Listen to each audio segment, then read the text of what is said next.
Magandang umaga po sa ating lahat. Narito ang ating weather update para sa araw ng Martes, December 2, 2025. Sa ngayon, Intertropical Convergence Zone or ITCZ ang umiiral dito sa may Southern Mindanao. Pangalawang weather system natin ay ang Northeast Monsoon or Amihan na umiiral naman dito sa may extreme Northern Luzon.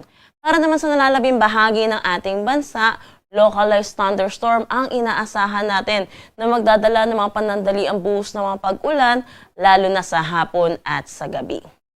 Meron tayong minomonitor na low pressure area dito sa labas ng ating Philippine Area of Responsibility. Ito ay huling namataan sa layong 1,280 kilometers east ng Eastern Visayas. Ngayon po, mataas na yung tsansa nito na maging isang ganap na bagyo within the next 24 to 48 hours at once na pumasok ng ating PAR bilang bagyo, papangalanan po natin itong Wilma. Nakikita po natin sa ating forecast track, posible itong maglandfall dito sa may Eastern Visayas o kaya dito sa may Caraga. Pero sa ngayon, mataas pa rin naman po yung uncertainty po natin sa posibleng track po nito. Pero iba yung pag-iingat na rin po para sa ating mga kababayan, lalo na dito sa eastern section ng ating bansa, particular Bicol Region, Eastern Visayas, pati na rin sa Mindanao, dahil inaasahan natin as early as Friday, posible na tayong makaranas ng mga pag-ulan towards the weekend po natin. At sa nakikita ko nga po din, yung posibleng pag-landfall po nito, yun po, pag nag-landfall po siya, tatawid po ulit ito ng Kabisayaan po nakikita po natin ulit.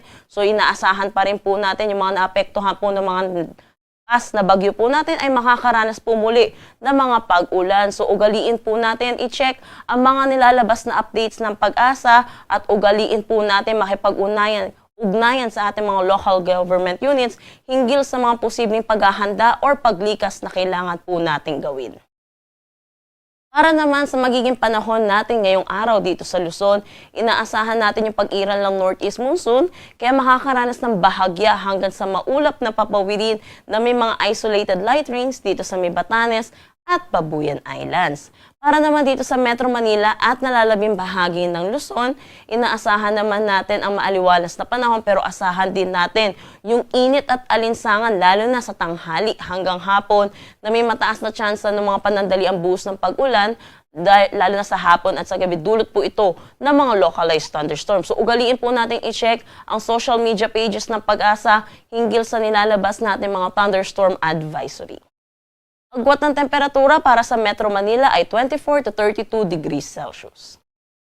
Para naman dito sa Mindanao, inaasahan po natin buong Mindanao ang makakaranas ng maulap na papawiri na may mataas na tsansa ng mga kalat-kalat na pag-ulan.